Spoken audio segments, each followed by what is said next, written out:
Hi guys, welcome to movement YouTube channel. ఎవరైనా మన channel ఇప్పటివరకు సబ్స్క్రైబ్ చేసుకోకపోతే దయచేసి సబ్స్క్రైబ్ అయితే చేసుకోండి.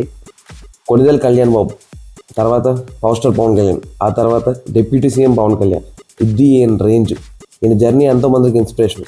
ఎందుకంటే ఈయన సినిమా కెరీర్ స్టార్టింగ్లోనే మొదటి 2 సినిమాలు ఓ మోస్తరు ఫలితాన్ని ఇచ్చే తప్ప ఆ తర్వాత నుంచి ఈయన అసలు కెరీర్ అయితే స్టార్ట్ అయింది. వరుస సినిమా హిట్లతో యూత్ని సైతం తన వెంట ఆకట్టుకుంటూ ఒక రేంజ్ స్టార్గా అయితే ఎదిగారు.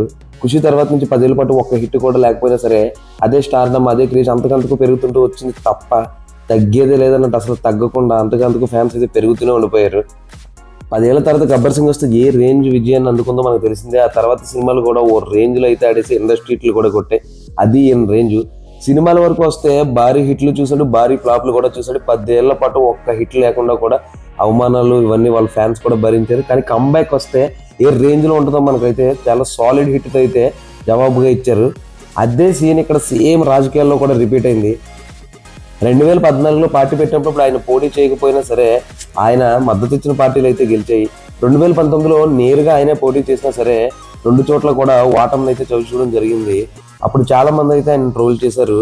మీ ఓడు నిలబడిన చోటనే గెలవకపోయాడు, ముందు మీ ఓడిని గెలిపించుకోమన్న తర్వాత మిగతా వాళ్ళని గెలిపిస్తాడని చెప్పి రాజకీయ నాయకులు కానీ వాళ్ళ రాజకీయ అభిమానులు కానీ సోషల్ మీడియా పరంగా కానీ నేరుగా కానీ చాలా మంది అయితే ట్రోల్ చేయడం జరిగింది.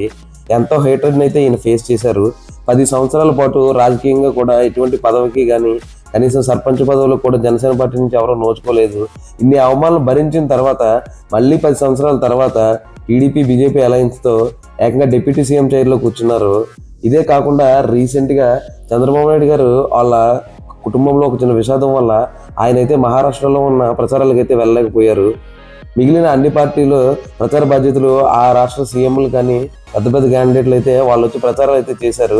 మనకి కాంగ్రెస్ నుంచి రేవంత్ రెడ్డి గారు అయితేనేమో మిగిలిన వాళ్ళు కానీ చంద్రబాబు నాయుడు గారికి కుదరకపోవడం వల్ల ఆ బాధ్యతలను పవన్ కళ్యాణ్ గారు భుజాన వేసుకొని డైరెక్ట్గా మహారాష్ట్ర వెళ్ళి మహారాష్ట్ర మొత్తం ప్రచారం చేశారు. ఆయన ప్రచారం చేస్తే ఏ రేంజ్లో ఉంటుందో మన తెలుగు రాష్ట్రాల్లో తెలిసిందే.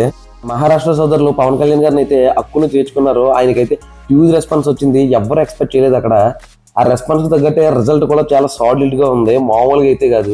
పవన్ కళ్యాణ్ గారు ఏ నియోజకవర్గాల్లో ప్రచారం చేశారో అన్ని నియోజకవర్గాల్లో గెలుపొందడం హర్షదాయకం. ఇక్కడ మామూలుగా కాదు. ఆంధ్రాలోనే 21కి 21 గెలిచి 100% స్ట్రైక్ రేటు.